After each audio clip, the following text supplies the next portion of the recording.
Paz, meu irmão, tudo bem? Você está prestes a ouvir uma palavra poderosa do Senhor. Não se esqueça de curtir esse vídeo, compartilhar essa mensagem com o maior número de pessoas e se inscreverem no nosso canal. Que Deus te abençoe. Glória a Deus, pode sentar. Pegou aí? É o seu. Valeu, Ingrid. Glória a Deus, aleluia. Bom dia, irmãos, a paz do Senhor a todos. Valeu, Alcidão, obrigado, mano. Mais um domingo, para a glória de Deus. Que manhã, irmãos. Que manhã especial, irmãos, que nós estamos vivendo. Louvado é o nome do Senhor. Essa semana até compartilhei lá no grupo da igreja, né? Chegamos aí no nosso plano de leitura bíblica, no livro dos reis, o primeiro livro dos reis de Israel. Leitura tá top demais. E ali em meio ao meu devocional, resolvi ali, entendi do Senhor, a extrair algumas lições a partir da vida desse grande homem que eu admiro demais, o grande Elias, o tesbita da região de Gileade. Então eu vou te convidar a abrir em 1 Reis, capítulo 17, mas antes eu queria orar com você. Vamos orar? Se você puder aí, curve sua cabeça, feche seus olhos, peça que o Senhor venha me abençoar, me usar com coragem, intrepidez, ousadia para falar com você essa manhã. Pai, obrigado, Jesus. Muito obrigado, Senhor, pelo privilégio de viver uma manhã como essa, como estamos aqui, Senhor. Que o Senhor venha me usar agora da sua forma, Deus. Que o meu eu, a minha carne não venha atrapalhar aquilo que o Senhor preparou para uma manhã como essa. Abra agora todo o nosso entendimento, todo o nosso coração, toda a nossa mente, que em nosso coração a tua santa e poderosa palavra venha penetrar agora da forma mais íntima e profunda do nosso ser, Senhor. Espírito Santo de Deus, venha agora sobre nós e faça aquilo que só o Senhor pode fazer. Glorifica o Filho de Deus em nosso meio essa manhã, nos transformando, nos encontrando, nos confrontando através da tua santa e poderosa palavra, em nome de Jesus. Amém e amém. Glória a Deus. Então, se você pode, abre aí comigo, primeiro livro dos reis, capítulo 17, iremos ler a partir do versículo 1. Vou seguir na nova tradução da linguagem de hoje. Enquanto você encontra aí, sei que tem os crentes raiz com as bíblias de papel, aleluia, glória a Deus, amém? Você veio, não veio, irmão? Amém, então encontra aí. Enquanto isso eu quero te dar uma breve introdução. Elias, ele foi contemporâneo, ele viveu junto, ou melhor, na época em que o rei Acabe era o rei. Ele era o cara que dominava lá. Acabe, por sua vez, ele não tinha feito o nosso Only One, o nosso programa com casais, então ele era um cara mandado pela sua esposa Jeza. Esse era o casal. Então a liderança, o reino ali, ele era dominado por esse casal. Esse casal estava no controle. E eles haviam instaurado nessa época de Elias um culto oficial ao deus Baal. Todo o reino deveria adorar a Baal. E quem é Baal, pastor? Baal era conhecido como o deus da chuva, o deus do raio, o deus do fogo. Esse era o deus ali presente naquela cultura, naquele povo, aonde os reis estavam direcionando o povo a adorar. Então, em resumo, Israel estava entregue à idolatria. Israel estava vivendo longe dos caminhos do Senhor, muito apático, sendo guiado por uma liderança totalmente disfuncional, uma liderança toda corrompida, que é a de Acabe e de Jezabel. Então, nesse contexto vai surgir esse homem chamado Elias, tesbita, vivia na região de Gileade, um homem muito corajoso, um homem de muita fibra, de muita energia e muito relacionamento com Deus. Vamos ver que esse era um cara de muito relacionamento verdadeiro com o Senhor. E ele se levanta então na presença de Deus com uma função, com um propósito. Qual é esse, pastor? Elias precisava endireitar o povo, precisava alinhar o povo, confrontar os falsos deuses de sua época. Então ele precisava se levantar e trazer o povo ao entendimento, fazer o povo acordar. Estava todo mundo perdido. Todo mundo tinha esquecido quem era o Senhor, aquilo que ele tinha feito, quem era o Deus de Israel, e o povo estava vivendo de uma forma muito leviana, sendo levado com a onda do mar. Então eu creio que já deu tempo de você encontrar, senão você acompanha aí no telão. 1 Reis, capítulo 17, o versículo 1 diz assim: Um profeta chamado Elias, de Tisbe, na região de Gileade, disse ao rei Acabe: em nome do Senhor, o Deus vivo de Israel, de quem eu sou servo, digo ao Senhor rei, que não vai cair orvalho nem chuva durante os próximos anos, até que eu diga para cair orvalho e chuva de novo, diz o Senhor. Até aqui por enquanto, então a gente vai indo em partes.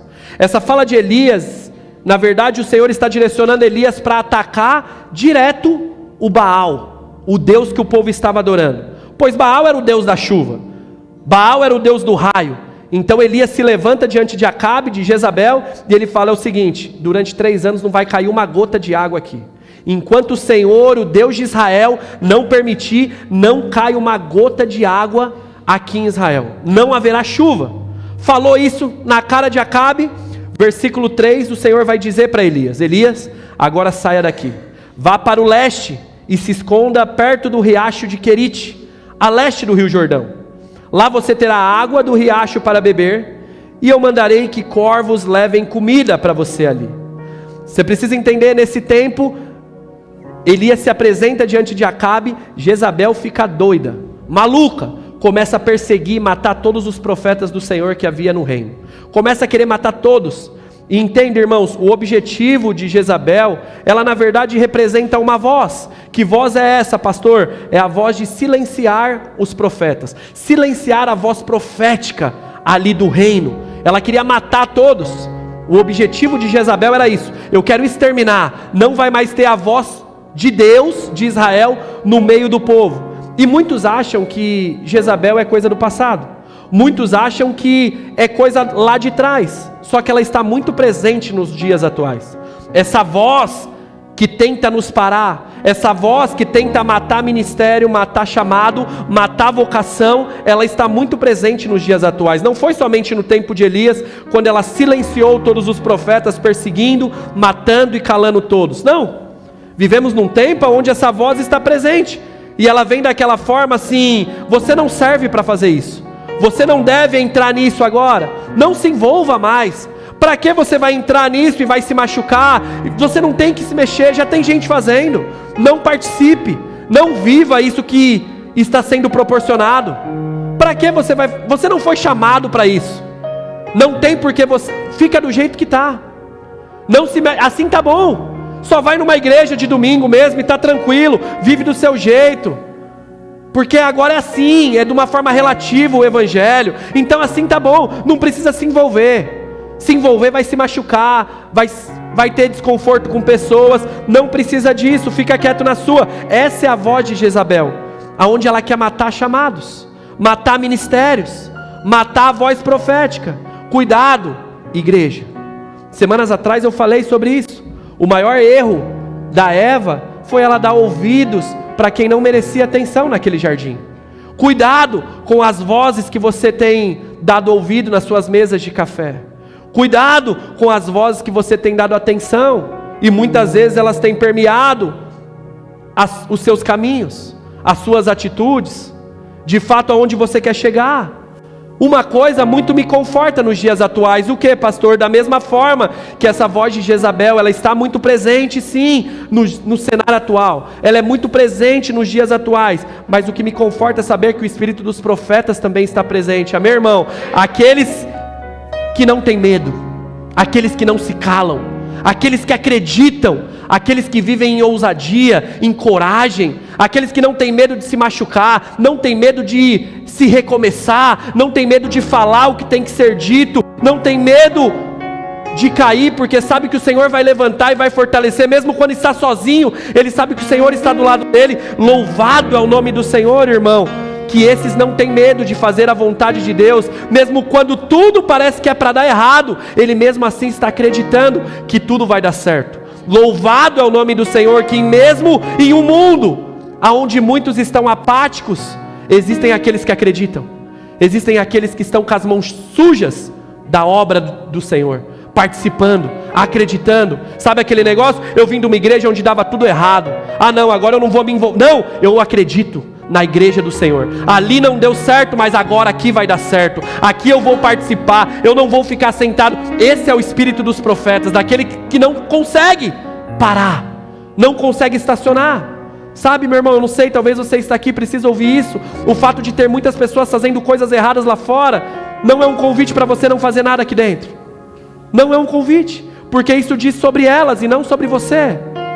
Você precisa acreditar na obra do Senhor. Você não precisa, claro, nunca participar e compactuar de algo que está errado, porque Tiago 4,17 diz: aquele que sabe fazer o bem e não faz, comete pecado. Mas você... é sua responsabilidade sair, encontrar um lugar e recomeçar. E recomeçar. Porque como eu sempre digo, o Senhor não vem buscar de peru escolar, irmão, cada um na sua casa. Ele vem buscar a sua igreja. Uma igreja unida. Uma igreja que está junto, envolvendo. É arca. Tem barulho, tem sujeira, mas é porque tem um monte de bicho diferente. É um monte de gente diferente. Mas é saber se relacionar. É saber se dar. É assim que as coisas vão dar certo. Nós somos chamados a viver um relacionamento. Esse é o Evangelho. Amém ou não amém? Escuta, você que é um profeta, você que é uma voz do Senhor para esse tempo, não tema, meu irmão. Não se cale, minha irmã. Não se intimide, igreja do Senhor. Deus está contando com os seus profetas. Deus conta com os homens e mulheres de Deus. Talvez você está aqui e está estacionado. Você está paralisado, você está acomodado com a situação que você está vivendo, mas hoje o Espírito Santo está te chacoalhando numa manhã como essa, dizendo: eu conto com você, tá? Eu conto com você, irmã, eu conto contigo, eu acredito que você vai se levantar em nome de Jesus. Coragem, igreja, não temas, meus irmãos, não seja silenciado, não deixe a voz de Jezabel matar o seu chamado. Saia hoje desse ambiente de resistência. Saia hoje desse ambiente de medo, de reclusão, e se lembre que nós servimos um Deus de cuidado, um Deus de provisão, um Deus que cuida dos seus. Amém ou não amém? Amém. Glória a Deus. Então versículo 5 vai continuar. Elias obedeceu a ordem do Senhor e foi e ficou morando perto do riacho de Querite. Lá ele bebia a água do riacho, e os corvos vinham, conforme o Senhor havia dito, trazendo pão e carne todas as manhãs e todas as tardes. Mas passado um tempo, o riacho secou, por falta da chuva. Ou seja, sem chuva, o rio secou. Se estabeleceu uma grande seca na região, muita fome, um caos se estabelece em toda a região. Elias começou a viver um tempo de escassez, um tempo de fome, um tempo de seca. Esse era o cenário que ele estava vivendo. Mas mesmo assim, ele não podia reclamar. Elias não podia reclamar, porque mesmo que o cenário era esse, para a vida dele estava tendo cuidado. Existia um rio que tinha ali ao lado, corvos traziam comida à noite e também de tarde e também pela manhã. Corvos estavam alimentando ele 2 vezes ao dia. O cenário era ruim, a estação era péssima, era um caos instaurado, mas ele estava sendo cuidado. Deixa eu te falar uma coisa, meu irmão. Deus muitas vezes não vai te livrar dos problemas, mas o Deus que nós servimos, Ele está com a gente diante de todos os problemas. Isso não é frase de efeito, é história. Deus não livrou aqueles 3 garotos de entrar dentro de uma fornalha, mas o Senhor foi aquele que estava com eles lá dentro, com o fogo ardendo. Esse é o nosso Deus. Talvez você precise ouvir isso. O Senhor não vai tirar muitas vezes você de uma estação ruim da vida, de uma fase delicada, de dias de choro, de temporadas de chuva, mas confie que o Senhor é aquele que está junto de você nessa estação dolorosa, nessa fase difícil, nessa situação complicada.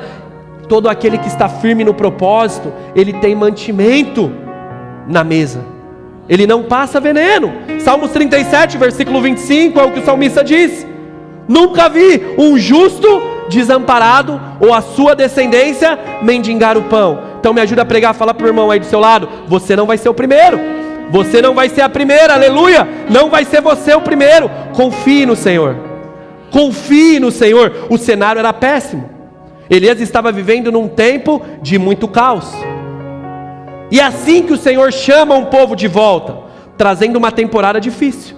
É assim que o povo vai acordar para a vida. O povo estava distante dos caminhos do Senhor. Elias vem e fala: a partir de hoje, daqui 3 anos, não chove, não cai uma gota de água, os plantios vai dificultar, a vida vai dificultar sem água. Uma fome, uma seca, uma vida escassa começa a se estabelecer. Assim, para o povo começar a entender que nem tudo está na nossa mão, nem tudo é sobre dinheiro, nem tudo é sobre contato, Nem tudo são sobre relacionamentos, network, acesso. Nem tudo depende de nós, irmão. Ou melhor, muitas poucas coisas dependem de nós. Pouquíssimas coisas, irmão. Mas o Senhor está tratando aquele povo. O Senhor está falando com eles. Vai ficar sem água. Mas o meu servo, aquele que está firme no propósito, aquele que está cuidando das minhas coisas, eu estou cuidando dele. Vai ter água para ele diante do riacho. Vai ter comida chegando de manhã e vai ter comida chegando à noite. Se ele está se preocupando com as minhas coisas, eu estou cuidando das coisas dele. Ele está firme. Todo aquele que o Senhor chama, irmão, o Senhor é fiel para sustentar no caminho que ele te chama a trilhar. O Senhor traz o sustento. O Senhor traz a provisão. Nós precisamos entender. Nós servimos a esse Deus. Um Deus que guarda, um Deus que cuida, um Deus que blinda de todo o cenário. Mas pastor, o riacho não secou?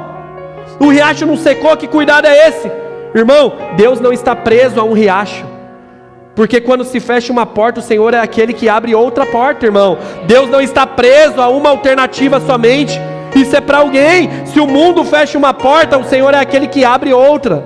O Senhor sempre está movimentando coisas, igreja. Ah, o rio secou, não tem problema, a provisão vai vir de algum lugar. Lembra de algum sermão que eu preguei alguns domingos atrás? Irmão, nós precisamos do quê? Confiar no Senhor e estar firme no propósito. E o resto das coisas, elas que vão se virar, porque tudo coopera para o bem daqueles que estão vivendo o que o Senhor chamou. Elias não precisava se preocupar. Não precisava, ele estava vivendo o propósito, ele confiava no Senhor. O resto das coisas, elas que iam ter que dar um jeito. Ah, pastor, mas e agora? Agora que ele ficou desamparado, acabou o riacho. Não, irmão, só vai mudar o lugar da provisão. Só vai mudar o lugar da provisão, porque as coisas vão ter que dar um jeito. Tudo coopera para aqueles que amam a Deus e vivem debaixo de um propósito. Então Deus vai movimentar Elias. O riacho acabou, ali secou, não vai mais ter água. Então o Senhor vai dizer para Elias: Elias, chegou a hora de você ir para uma região chamada Sarepta. A sequência do texto é Elias chegando nessa região. E ali a provisão vai começar a chegar na vida de Elias agora de uma forma diferente. Não como um riacho e corvos trazendo comida, mas agora vai chegar através de uma viúva, que vai ter que demonstrar muita fé. Uma viúva vai entrar em cena e ela precisa demonstrar muita fé agora. E ali vai acontecer o famoso episódio, onde Elias vai falar: o azeite da bochicha não vai faltar, e a farinha da panela jamais vai faltar, tudo vai se multiplicar se você tiver fé. E foi isso que ele orienta aquela mulher. E ali começa a acontecer um milagre. Grandes milagres começam e a provisão continua na vida de Elias. Mesmo ele estando num lugar de muito caos, a mão do Senhor estava ali, porque ele estava vivendo o propósito. Talvez você pode estar falando: pastor, não estou entendendo muito. Irmão, Deus nos mostra com isso que Ele não está preso a um cenário. Deus não está preso a um ambiente. Estava lá tudo dando certo no riacho, parou o riacho, vamos lá para Sarepta. Mas está todo mundo no veneno. É uma viúva que falou que só tem uma porçãozinha de comida, vai comer e vai morrer com o filho. Não, o Senhor falou: existe fé?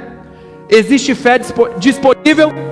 Então vai ter provisão. Então vai ter milagre. Se tiver fé, vai ter milagre. Não importa a estação, irmão. Servimos um Deus que é soberano, igreja. É soberano. Pode ter crise, pode ter aflição, pode ter dificuldade, pode ser uma fase de seca, uma fase de fome, uma fase escassa, mas se houver confiança e disposição no Senhor, confiança nele, vai ter milagre, irmão. Vai ter provisão, vai ter cuidado. Sabe por quê? Porque no céu nada mudou, irmão. Nada mudou. Posso te falar uma coisa? A política pode estar ruim, mas o céu continua em festa, irmão. A economia pode estar bagunçada, as coisas estarem bem difíceis, mas deixa eu te falar, o céu continua em festa, meu irmão. O Senhor não perdeu o controle de nada. Você pode estar vivendo uma situação muito ruim aqui na terra, mas tenha sua confiança no Senhor, porque o céu continua em festa, igreja. Não seja guiado pelos seus olhos naturais, mas tenha os seus olhos espirituais olhando para o Senhor. Ainda que eu não estou vendo, eu sei, o meu Deus está trabalhando. Ainda que eu não sei de onde vai vir, eu confio. a necessidade não vai ser para sempre, essa situação não vai ser para sempre. O choro dura uma noite, mas a alegria já está vindo. É amanhã, a temporada boa está chegando. Eu confio no meu Deus. Eu não estou nadando para morrer na praia. Eu sirvo um Deus que está no controle de tudo. Vai chegar a temporada de coisas boas. Aumente sua fé, meu irmão. Aumente, igreja, a sua fé e confie que o controle está na mão do Senhor. O Senhor não precisa de um ambiente favorável, de um cenário favorável. Não, irmão, Ele quer um coração disponível, um coração de fé. Amém ou não amém? Esse é o nosso Deus. Um coração de fé, confiando, acreditando. Tudo já deu certo. Não é vai dar, não, já deu. Já é uma realidade, já deu. Isso é a maior loucura do Evangelho. É uma pessoa cheia de problema conseguir falar, já deu certo. O mundo vai dizer, já deu certo o quê? Olha o casamento bagunçado, olha os filhos perdidos, olha a vida financeira, um desastre. Não, isso é o que eu estou vivendo hoje, mas já deu certo, porque existe restauração para o meu casamento, existe um encontro do Senhor com os meus filhos, e essa fase financeira está passando. Eu não estou nela, eu estou passando por ela. Isso é fé, irmão. Isso é fé, isso é um compromisso que nós temos. E quando nós temos esse coração, tudo muda. Tudo muda, igreja. Então vai passar 3 anos. 3 anos de seca. E aí você vai passar aí para o capítulo 18 agora. O capítulo 18, Deus vai dizer para Elias: Elias, está na hora da chuva vir. Chegou a hora de chover.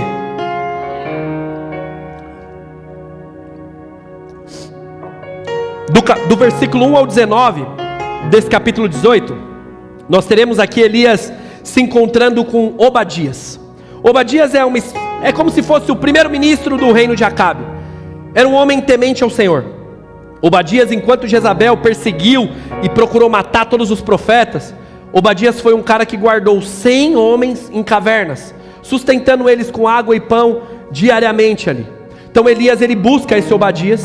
Do versículo 1 ao 19 você vai ver essa história do capítulo 18. Ele vai procurar esse Obadias e vai trocar ideia com Obadias. Vai falar: Obadias, é o seguinte, preciso falar com Acabe. Eu preciso trocar ideia com esse Acabe, preciso bater um papo com ele. Obadias vai dizer: você está maluco? Você é louco? Você é o cara mais procurado do reino. Como que eu vou falar porque você quer ver Acabe? Todo mundo que falava que te conhecia, todo mundo que falava que já tinha te visto em algum lugar, o rei falava: cadê ele? Se não te encontrasse, matava. Se eu chegar a isso, tenha misericórdia da minha vida. E Elias vai dizer para Obadias: confie em mim, eu estarei no encontro. Marque o encontro.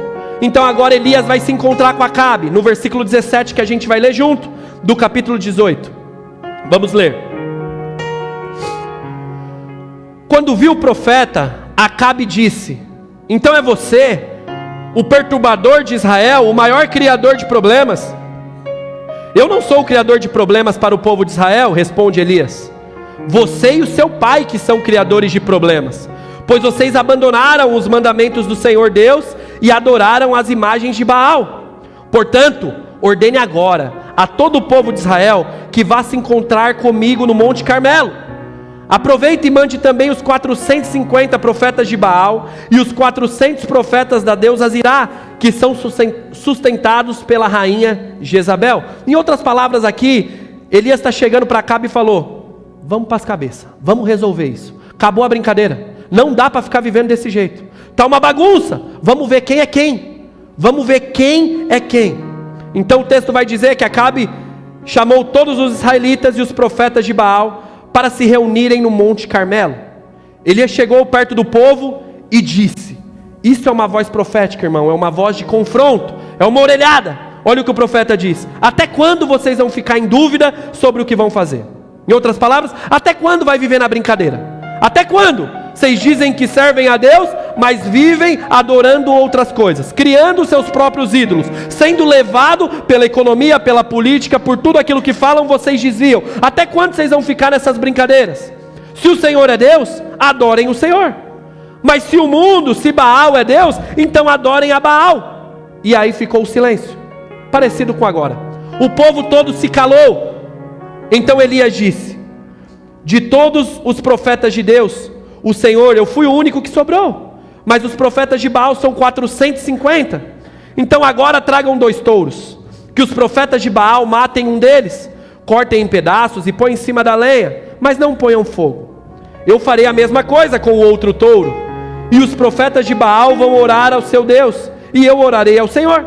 O Deus que responder mandando fogo, este é o Deus verdadeiro. E todo o povo respondeu, que assim seja. Está bem. Aqui, irmão, vai estar registrada uma batalha épica do Antigo Testamento.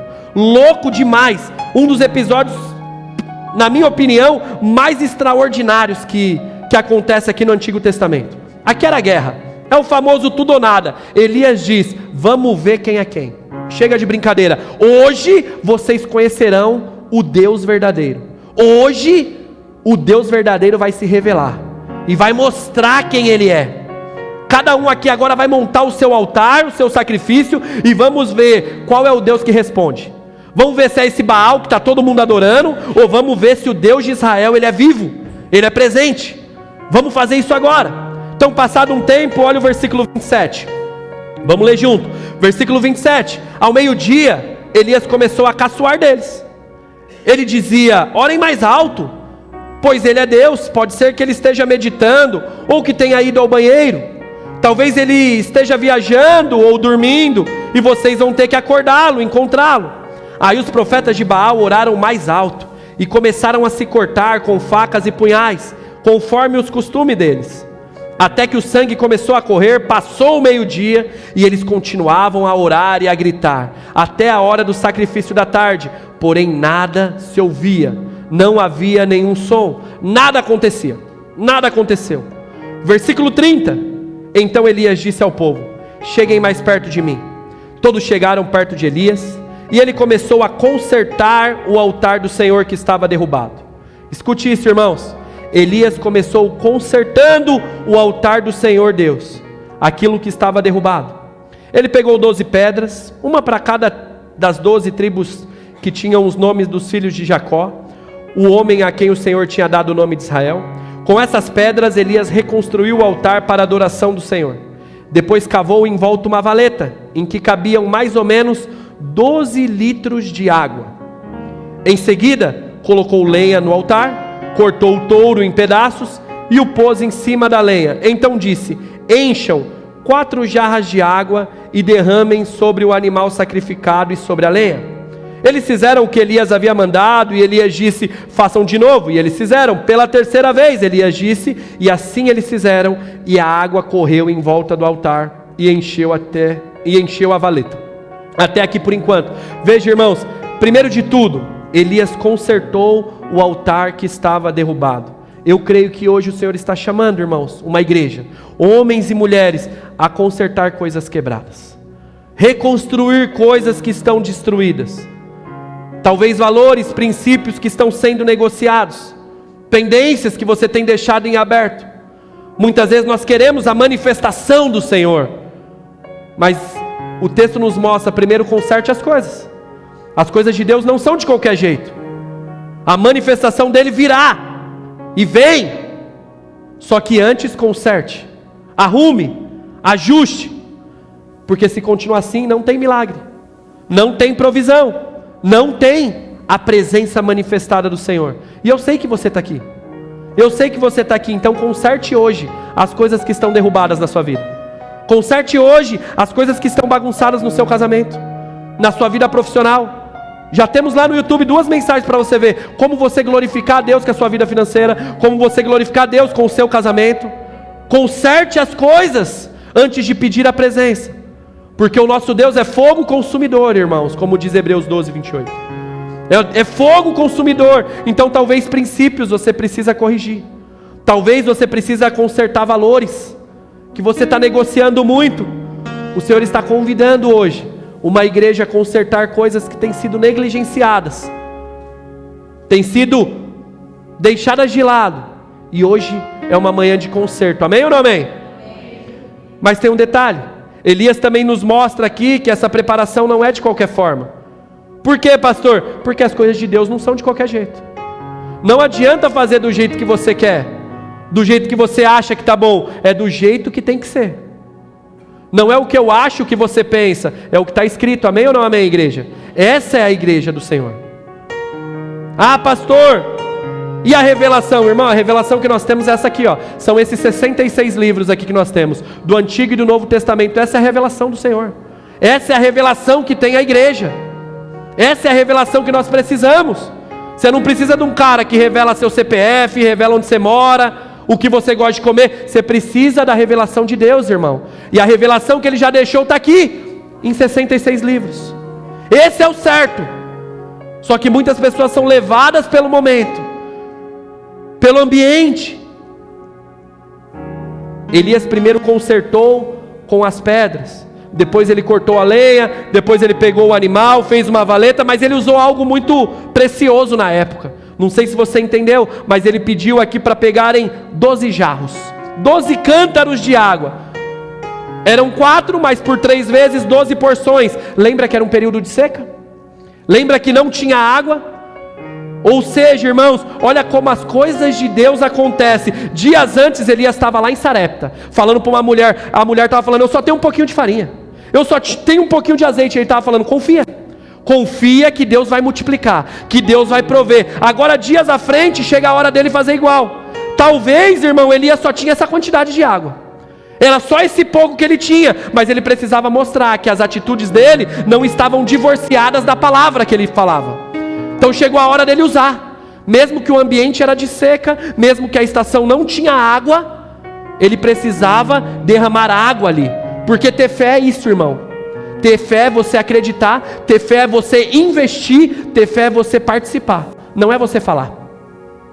A fé é vivida, praticada, investida, onde você está dentro do negócio.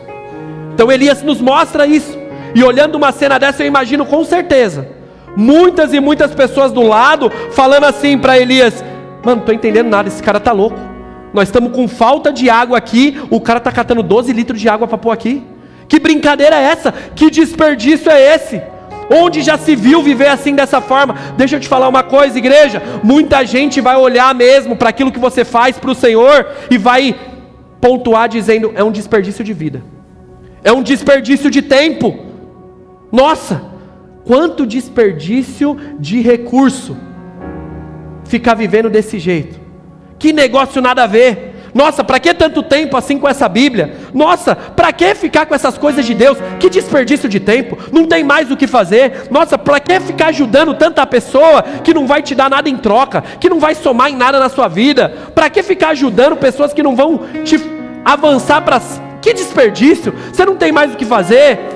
Ficar dando dinheiro para a igreja, que desperdício isso. Escute, irmão, para o mundo sempre vai ser um desperdício, mas para nós, irmão, é apenas uma adoração, uma oportunidade de fé, de glorificarmos o nome do Senhor através da nossa vida, irmão, através de tudo aquilo que nós temos. Para um crente é só mais uma oportunidade de glorificar o Senhor. Deixa eu te falar, Deus conhece seu coração e entende a sua adoração, irmão. Ele entende a sua adoração. Saia daqui sabendo, nada é desperdiçado. Nada está sendo desperdiçado, minha irmã. Talvez pessoas podem falar, talvez você possa pensar, ninguém está vendo. Realmente, talvez o seu pastor não vai ver, talvez o seu líder não vai ver. Falando no âmbito profissional, talvez o seu chefe não vai ver. Mas descansa, porque o Senhor está vendo. O Senhor está vendo você sendo fiel. O Senhor está vendo você sendo um homem de honra, uma mulher de honra, uma pessoa de caráter, honrando aquilo que não é seu, fazendo mesmo ninguém valorizando. Está vendo a sua fidelidade, e Ele é justo para recompensar os seus. Então continue, porque nada é desperdiçado diante do Senhor, meu irmão. Não pare de fazer as coisas de Deus porque opiniões contrárias chegam à sua volta. Não pare. Um dia uma boca maldita falou isso também. Para que gastar esse perfume todo? Aos pés dele poderia ajudar tantas pessoas.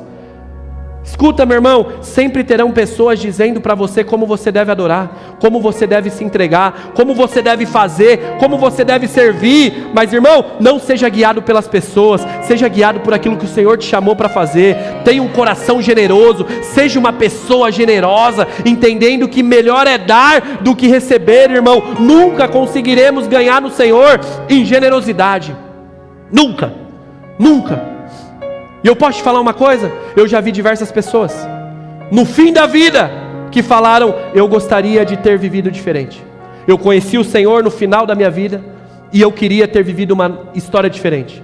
Já ouvi diversas vezes uma palavra dessa, mas eu nunca ouvi uma vez de um crente que no último dia de vida falou: eu me arrependi de me render ao Senhor. Eu me arrependi de viver uma vida de servo, uma vida rendida ao Senhor. Nada é desperdiçado, irmãos. Nada é desperdiçado.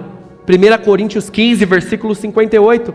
O apóstolo Paulo, ele diz: portanto, meus amados irmãos, sejam firmes. Igreja base, inabalável, sempre abundantes na obra do Senhor, sabendo que no Senhor o trabalho de vocês não é vão, não é desperdiçado. Não é desperdiçado, irmão. Então não limite o nível da sua adoração. Não limite o nível da sua entrega por pessoas que não vivem o propósito. Será que eu entrei no lugar errado? Eu estou numa igreja, irmão? Amém ou não amém? Glória a Deus. Não limite. Não limite. Sempre vai ter um para falar. Sempre vai ter um para cornetar. Viva por um propósito.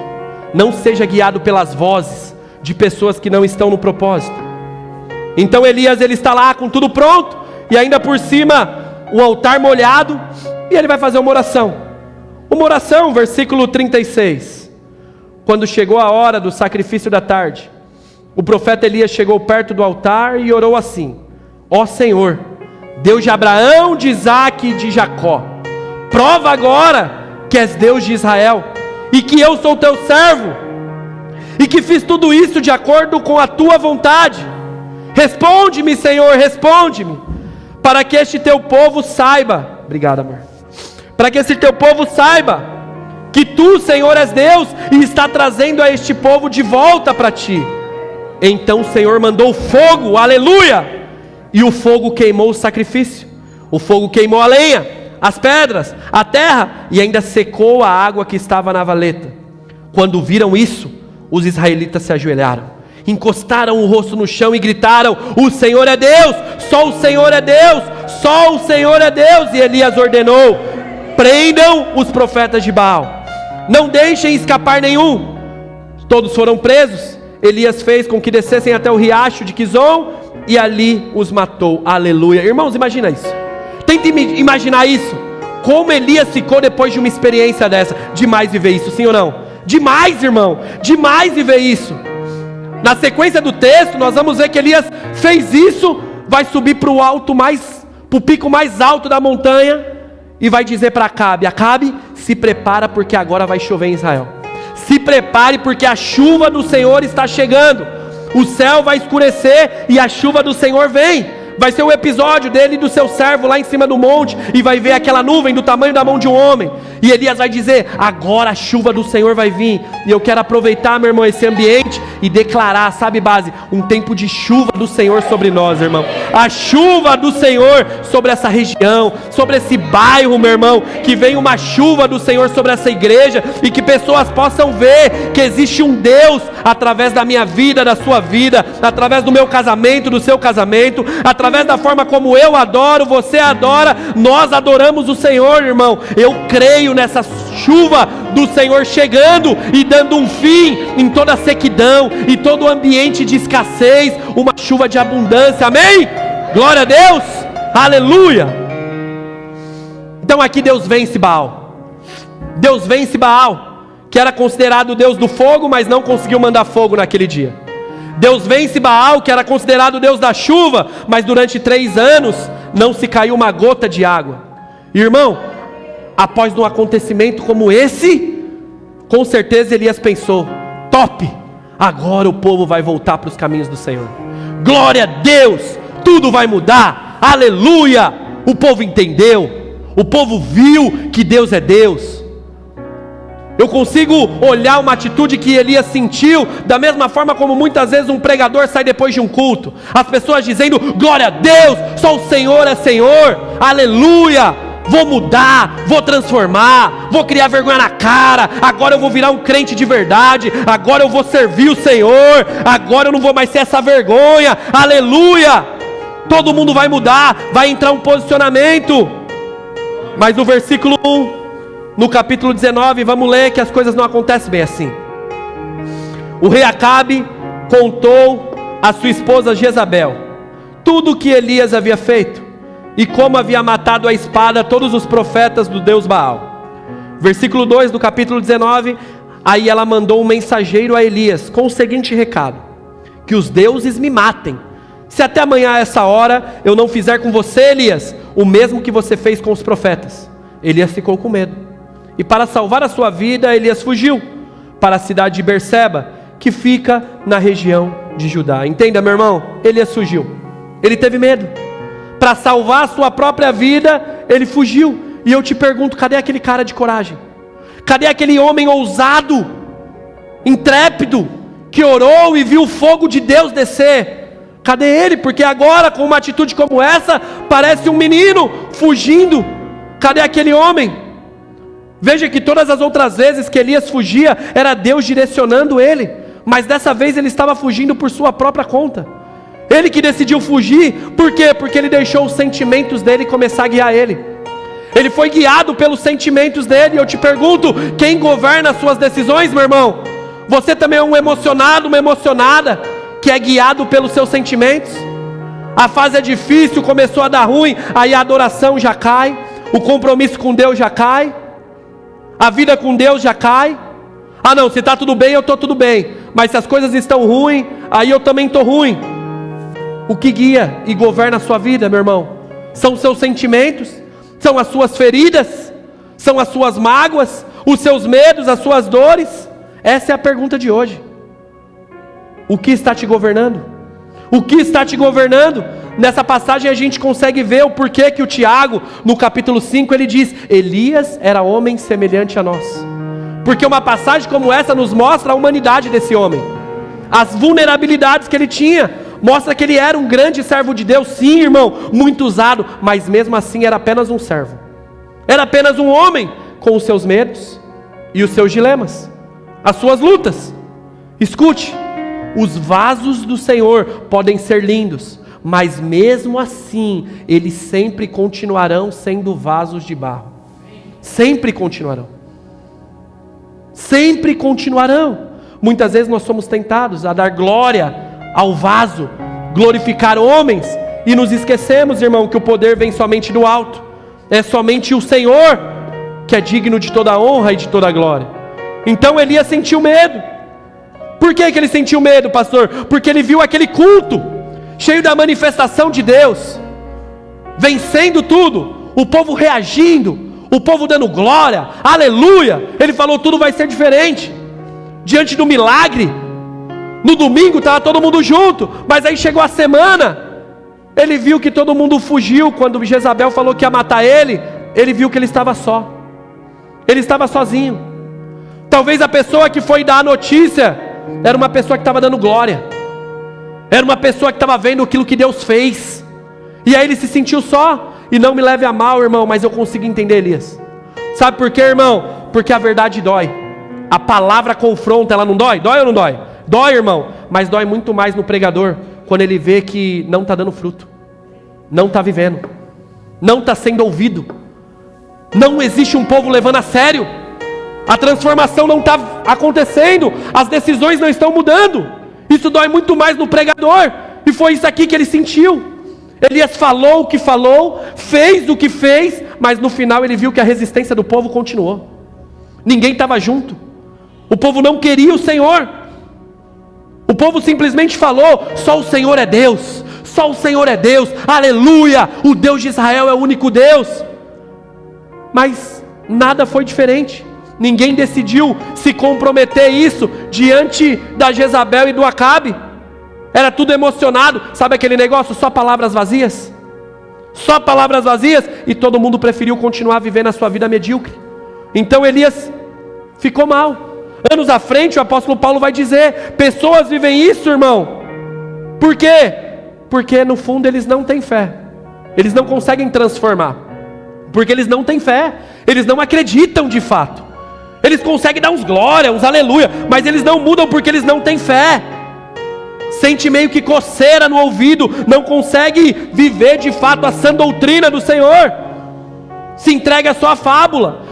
Fala que o Senhor que governa, mas não consegue largar o arado, não consegue acreditar que é o Senhor que dá a provisão, não tem confiança.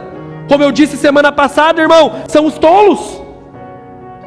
Eles ouvem, mas não conseguem praticar, não consegue. E assim Elias se sentiu só, e ele foge, mesmo ganhando essa batalha épica, fantástica.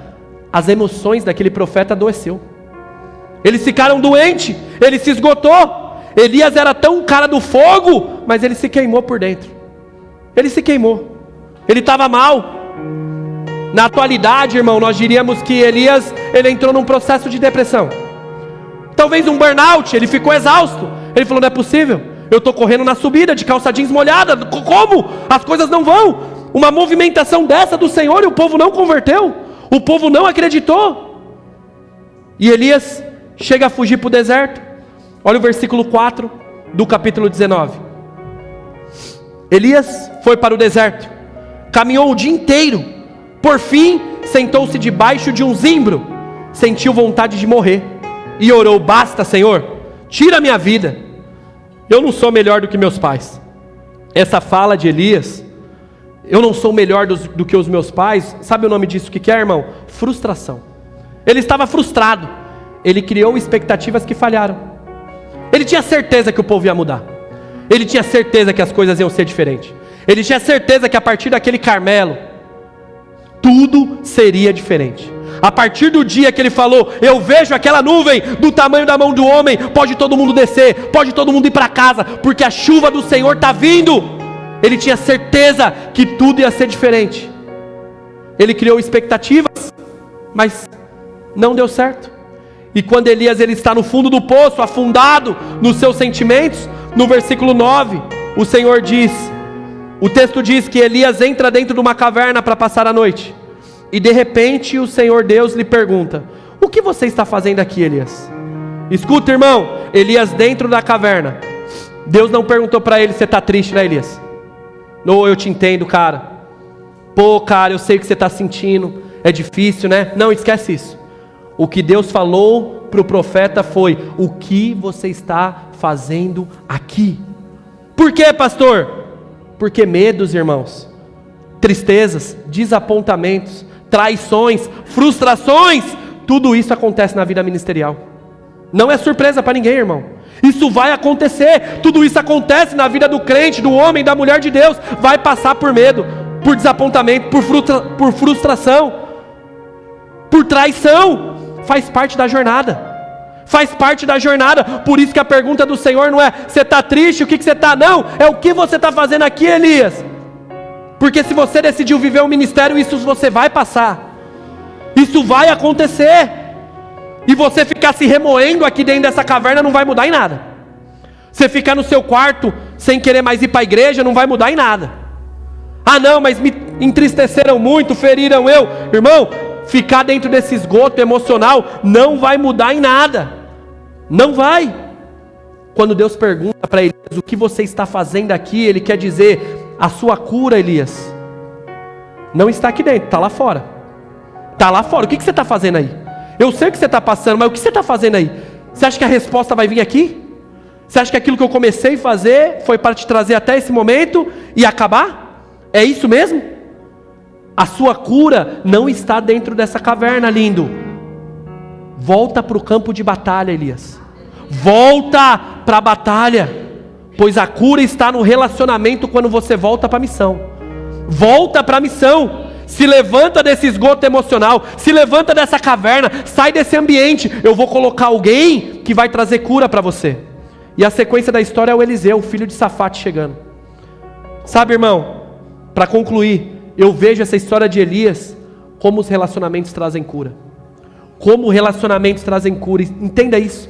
Relacionamentos curam, irmão. Relacionamentos curam. Então saia do seu mundo. Pare de ficar se fechando. Saia dessa solidão hoje e se relacione de novo. Se permita viver de novo. Se envolva mais hoje de novo.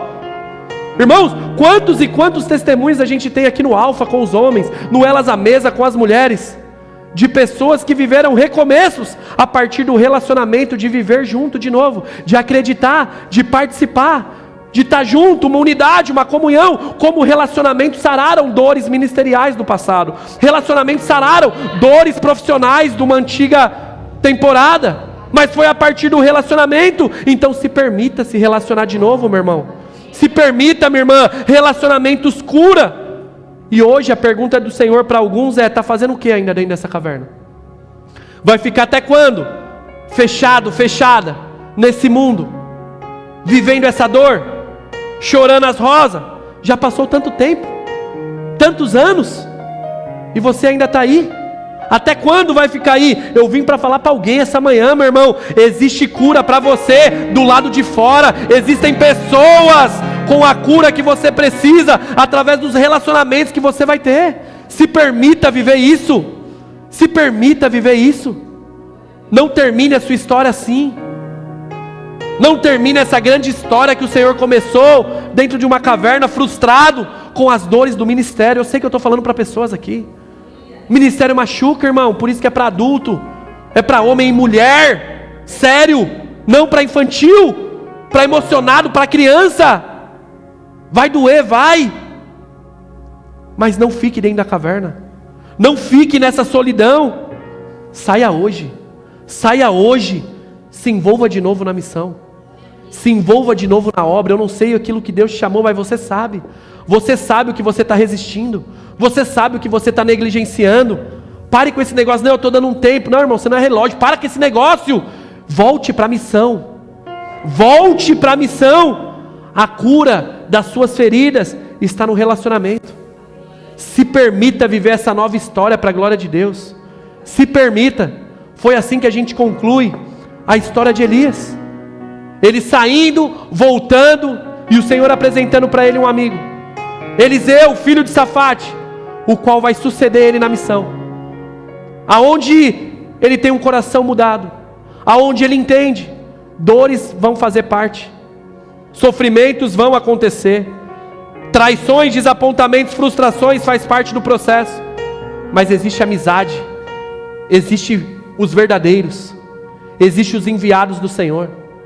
Então que em nome de Jesus a sua oração venha a ser: Senhor, me apresente os seus amigos, me apresente as pessoas de verdade, Senhor, porque se eu escolher, eu sou levado pelas de mentira, eu sou levado por tantos fatores, Senhor. Então me apresente os seus amigos de verdade, me apresente esses relacionamentos que vão trazer cura para a minha vida, que eu não venha mais ficar dentro dessa caverna cheio de medo, cheio de frustração, mas que eu venha viver uma nova história no Senhor, assim como o Senhor fez na vida de Elias, faz hoje na minha. Eu sei que você está aqui, que essa seja a sua oração em nome de Jesus. Peça esse recomeço hoje, peça essa oportunidade hoje, de viver esse novo tempo. Sabe, irmão, aquilo que ele viveu, eu e você temos disponibilidades para viver, irmão. Acredite, servimos o mesmo Deus. Apocalipse 1:8 diz que é o mesmo ontem, hoje e eternamente. Ele é o alfa e ele é o ômega, é o todo-poderoso. Não limite a ação do Senhor através da sua incredulidade, em nome de Jesus. Amém? Você recebe essa palavra? Então se coloque de pé, que eu quero orar com você. Aplauda o Senhor, glória a Deus. Trouxe o negócio? Trouxe? Vamos orar. Se vocês quiserem subir, pode subir. Vamos orar. Eu sei que você está aqui, e agora eu quero falar com você que parece que: pastor, eu estou vivendo isso, mano. Eu sou essa desanimado, apático, frio, desinteressado. Talvez você é alguém que já até disse: minha fase já era, passou, não dá mais, eu perdi o tempo. É com você que eu quero orar. Então que você feche seus olhos agora, vamos orar, depois iremos adorar ao Senhor. Pai, eis-nos aqui, Senhor. O Senhor nos conhece no íntimo, Deus. Tu sabes, existem grandes Elias aqui, Deus, profetas e profetas do Senhor, homens e mulheres chamados pelo Senhor, Deus. Talvez soldados abatidos, feridos, cheios de dúvida, cheios de medo, cheios de insegurança. Mas vem agora, Senhor, sobre nós. Nos enche, Espírito Santo de Deus. Venha como um vendaval. Assim como em Atos 2, vem como um vento impetuoso, sopra a vida de novo, Senhor. Sopra a vida sobre essa igreja de novo, Senhor. Traz de volta homens e mulheres para a tua missão, Deus. Traz de volta soldados para o campo de batalha, Jesus. Levanta todos aqueles que estão abatidos, caídos, desanimados, feridos. Repreendemos agora, Jesus. Em teu nome repreendemos todo medo, Pai. Repreendemos toda apatia. Repreendemos todo desânimo, todo desinteresse, toda depressão. Acaba hoje. Declaramos, Pai, assim como teu filho um dia declarou a chuva do Senhor. Declaramos um tempo de chuva sobre nós, Deus. Derrama uma chuva de sabedoria para a tua igreja, uma chuva, Senhor, de ousadia para o teu povo, uma chuva, Pai, de graça, de intrepidez. Homens e mulheres mudados. Vem, Espírito Santo de Deus, glorifica o teu Filho Jesus através da nossa vida hoje, em nome de Jesus. Amém e amém. Aleluia. Glória a Deus.